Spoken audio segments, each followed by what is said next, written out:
Halo semuanya, selamat datang di video ini, di mana pada video kali ini kita akan membahas tentang proses debugging dan juga proses cracking pada aplikasi yang ada pada desktop. Nah, jadi video ini dibuat berdasarkan dua motivasi. Motivasi yang pertama adalah untuk memenuhi penugasan yang diberikan pada mata kuliah keamanan jaringan pada program studi informatika Fakultas MIPA Universitas Udayana. Nah, motivasi yang kedua adalah rasa ingin tahu kami selaku kelompok 5 pada kelas E program studi informatika Udayana, di mana rasa ingin tahu kami ini mendorong kami untuk mencoba melakukan proses cracking yang pada umumnya dilakukan oleh orang-orang baik dengan motivasi yang baik maupun buruk, tapi untuk keperluan pendidikan dan juga untuk keperluan ilmu kecerdasan bangsa akan kami lakukan di kesempatan kali ini. Nah, aplikasi yang akan kami crack juga merupakan aplikasi yang meniru aplikasi lain atau aplikasi yang dapat dikatakan dapat merepresentasikan aplikasi lain atau mewakili aplikasi lain. Karena pada umumnya aplikasi lain akan mirip-mirip seperti itu proses crackingnya atau proses aktivasinya. Oke, kita langsung saja masuk ke melihat aplikasi yang ingin kita crack terlebih dahulu. Nah, jadi aplikasi yang ingin kita crack mirip seperti aplikasi pada umumnya yang meminta sebuah kode aktivasi. Nah, mungkin aplikasi-aplikasi modern sekarang membutuhkan koneksi internet untuk melakukan kode aktivasi.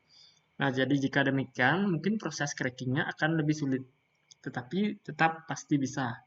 Nah, jadi proses cracking yang membutuhkan internet mungkin harus mengubah kode dari aplikasinya, seperti membuat suatu tiruan dan lain sebagainya. Nah, tetapi untuk aplikasi yang masih dapat dilakukan aktivasi secara offline, dapat dibilang kita aman untuk mengasumsikan bahwa aplikasinya ini menyimpan kode aktivasinya di dalam file aplikasinya. Nah, untuk itu kita dapat melakukan hal yang dinamakan dengan reverse engineering. Nah, reverse engineering ini merupakan sebuah tindakan di mana kita dapat dikatakan melihat lebih dalam ke dalam kode-kode yang ada pada aplikasinya. Nah, jadi reverse engineering ini sangat penting dalam proses cracking. Karena reverse engineering ini memungkinkan kita untuk melihat seperti apa aplikasi yang ingin di-crack. Nah, jadi ini juga penting dalam nantinya, mana teman-teman misalkan membuat suatu aplikasi, teman-teman dapat melakukan reverse engineering terhadap aplikasi teman-teman sendiri untuk melihat sebuah sebuah celah yang dapat digunakan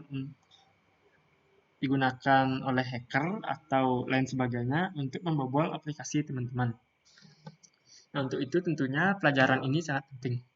Oke, jadi kita coba mendemonstrasikan aplikasinya. Misalkan kita masukkan kode aplikasi aktivasi yang random dulu. Misalkan ini. Nah, jadi aktivasinya gagal.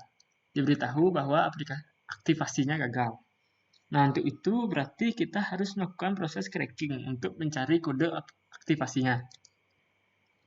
Nah, proses crackingnya dapat teman-teman coba menggunakan yang namanya X64DBG ini. Nah, jadi di aplikasi ini dia merupakan aplikasi hex editor yang terintegrasi dengan debugger. Di sini ada debuggernya. Nah, jadi proses debuggingnya tidak jauh pada proses debugging aplikasi pada umumnya, di mana terdapat sebuah run, sebuah step into, step over, dan lain sebagainya. Nah, jadi ini tentunya sangat penting karena kita hanya tertarik pada sebuah proses yang ada di dalam aplikasinya, yaitu proses pemasukan data kode aktivasi dan juga proses pembandingan input yang dimasukkan oleh pengguna dan juga aktivasi yang sudah disimpan di dalam aplikasinya. Karena pada umumnya aplikasi yang ingin kita crack itu menyimpan kode aktivasinya di dalam filenya atau di dalam aplikasinya langsung. Nah, jadi kita dapat melihat interface dari Kali64DBG ini yang mungkin terlihat agak mengintimidasi. Nah, jadi wajar pertama kali kami membuka interface aplikasi Kali64DBG ini juga kami terintimidasi. tapi setelah ditelusuri lebih lanjut, ini dapat dipelajari. Nah, jadi yang paling penting dari aplikasi ini merupakan kolom, menurut kami adalah kolom ini, kolom yang ada pada kursor yang sedang kami tunjuk, dan juga kolom yang paling kanan ini. Nah, jadi kolom pada kursor ini merupakan bahasa assembly. Nah, jadi bahasa assembly ini merepresentasikan sebuah bahasa yang memiliki level lebih tinggi dan juga menghasilkan sebuah output, yaitu sebuah perintah terhadap mesin yang lebih low level. Nah, di sebelah kanannya ini ada sebuah representasi pada string. Nah, jadi yang di sebelah kanan ini dapat dikatakan sebuah bahasa yang dapat lebih friendly, dalam tanda kutip lebih friendly terhadap manusia. Oke, jadi kita coba proses debuggingnya sampai di proses inputnya. Kita run dulu. Nah, sepertinya belum sampai sana. Kita dapat run lagi di sini. Run lagi, kita periksa. Belum sampai di sana. Run lagi. Periksa. Belum juga. Kita coba run lagi. Nah, dan alhasil kita sampai di sana. Nah, diminta masukkan kode aktivasi di sini. Nah, jadi sebelum itu kita harus mengetahui dulu seperti apa proses yang dekat proses itu. Nah, jadi dapat lihat nih, di dalam prosesnya ini dia dicetak masukkan kode aktivasi di bagian kode ini. Nah, jadi benar dan masuk akal dia mencetak masukkan kode aktivasi karena dipanggil sebuah fungsi printf pada assembly-nya. Jadi dapat lihat di sini ada sebuah call, di mana call ini pada bahasa assembly adalah memanggil sebuah fungsi. Nah, di sini ada fungsi scanf, di mana scanf ini merupakan fungsi yang ada pada bahasa C untuk mengambil sebuah input. Nah, jadi sepertinya proses pengambilan kode aktivasi dilakukan di scanf ini. Nah, setelah itu ada string compare di sini, string compare. Nah, jadi pada string compare ini tentunya merupakan sebuah perbandingan dua string. Pembandingan dua string atau pembandingan dua kata. Itu dapat dikatakan dua huruf ataupun paragraf. Itu yang penting dia merupakan sebuah string. Nah, jadi pada umumnya kode aktivasi yang dimasukkan pengguna akan diperiksa dengan kode aktivasi yang berada di aplikasi. Nah, jadi ini merupakan tiket kita untuk mendapatkan kode aktivasinya. Karena proses logisnya tentunya akan menarik kode aktivasi yang ada di dalam aplikasi keluar untuk dilakukan proses komparasi atau proses perbandingan. Nah, untuk itu kita tertarik dengan kode bagian ini. Dan kita dapat menaruh sebuah breakpoint di sini. Breakpoint.